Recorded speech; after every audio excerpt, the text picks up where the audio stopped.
अस्सलामुअलैकुम, हाय, हेलो, నమస్తే. Let's cook with పర్వీన్కి స్వాగతం.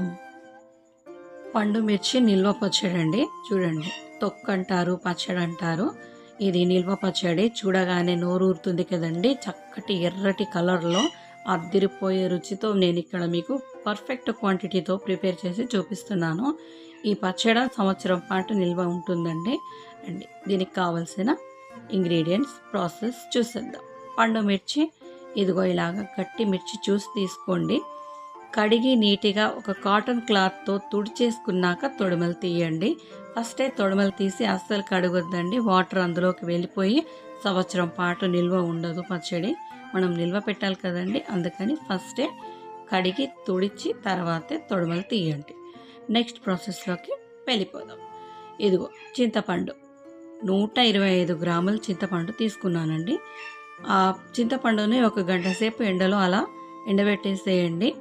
చక్కగా గట్టిగా అయిపోయాక ఉప్పు, పింక్ రాక్ సాల్ట్ దొరుకుతుంది కదండి, అది తీసుకొని అది కూడా ఒక గంట సేపు ఎండలో పెట్టేసేయండి. ఇవి రెండు కలిపి గ్రైండ్ చేయండి. గ్రైండ్ చేసేసరికి ఏమవుతుందంటే ఫైన్ పౌడర్ లాగా ప్రిపేర్ అవుతుంది. ఇందులో మనం ఈ గ్రైండ్ అయ్యాక ఒక కప్పు అంటే 1/4 కప్పు వరకు ఎల్లిపాయలు యాడ్ చేసుకుందాం. పాయలల్లో అయితే అవి 2 పెద్ద ఉల్లిపాయలు ఉంటాయండి. 2 పెద్ద ఉల్లిపాయలు పొట్టు తీసి యాడ్ చేసుకోండి. ఫైన్ పేస్ట్ లాగా ప్రిపేర్ అయిపోతుంది. చాలా బాగుంటుంది ఫ్లేవర్. ఫస్ట్ అయితే గట్టిగా ఒక లైక్ కొట్టండి, కామెంట్ చేయండి, మర్చిపోవద్దండి. నాకు ఎంతో సపోర్ట్ చేసిన వాళ్ళు అవుతారు. ఇదిగో ఇలాగా ప్రిపేర్ అయిపోతుంది. దాని తర్వాత ఎల్లిపాయలు చూసారు కదా, ఎల్లిపాయలు 1/4 కప్ యాడ్ చేశాను. దాని తర్వాత పండు మిర్చి, ఇందాక మనం తుంచి పెట్టుకున్నాం కదా, తొడిమెలు తీసుకున్నాం కదా, అవి ఇలా తుంచి వేసేయండి. కొన్ని అలా తుంచి వేయండి, కొన్ని అలానే వేసేయండి. ఫైన్ పేస్ట్ లాగా ప్రిపేర్ అయిపోతుంది. గ్రైండ్ అవ్వడానికి చాలా ఈజీగా తొందరగా గ్రైండ్ అయిపోతుంది. ఇదిగో ఇలాగా చూసారు కదా, క్యాప్ పెట్టేసుకొని గ్రైండ్ చేసేసుకుందాం. ఫైన్ పేస్ట్ లాగా ప్రిపేర్ అవుతుంది. నా ఈ రెసిపీని మీ ఫ్రెండ్స్ అండ్ ఫ్యామిలీ మెంబర్స్తో షేర్ చేసుకోండి. నాకు చాలా చాలా సపోర్ట్ చేసిన వాళ్ళు అవుతారు. మర్చిపోకుండా లైక్ చేయండి, మీ ఫ్రెండ్స్తో షేర్ చేసుకోండి.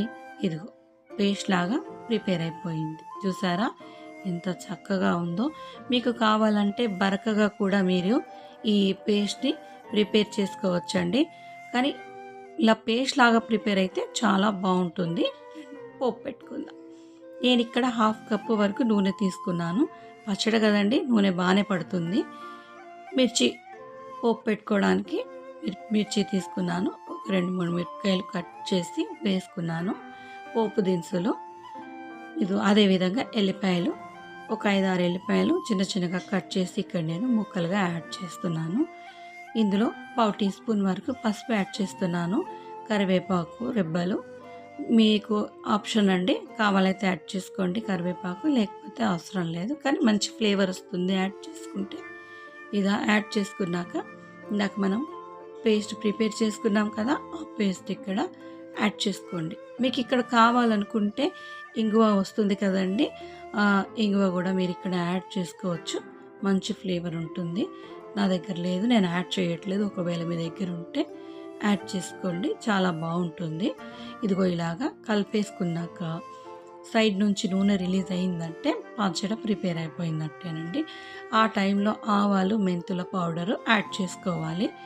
ఆవాలు వచ్చేసి 1 టేబుల్ స్పూన్ తీసుకున్నాను. మెంతులు 1/4 టీ స్పూన్ తీసుకున్నాను. ఇవి 2 పౌడర్గా ప్రిపేర్ చేస్తాను. అది ఇందులో ఇక్కడ నేను లాస్ట్లో యాడ్ చేశానండి. ఇదిగో ఇలా ప్రిపేర్ అయిపోయాక కాస్త ఒక 2-3 నిమిషాలు అలా పెట్టేసి తీసేసుకుందామండి. సర్వింగ్ బౌల్లో సర్వ్ చేసేసుకుందాము. అంతేనండి, పచ్చడి ప్రిపేర్ అయిపోయింది. ఇదిగో చూడండి, సర్వింగ్ బౌల్లో సర్వ్ చేసేసాను. ఎంతో యమ్మీ యమ్మీ టేస్టీ టేస్టీ పచ్చడి సంవత్సరం పాటు నిల్వ ఉంటుంది. మీరందరూ తప్పకుండా ట్రై చేయండి. మీకు ఎలా కుదిరిందో మర్చిపోకుండా నాకు కామెంట్ సెక్షన్లో కామెంట్ చేయండి. చూసారు కదా, నేను చేసిన ఈ రెసిపీ మీకు నచ్చినట్టయితే like, share, comment, subscribe, hit the bell icon. Thank you for watching.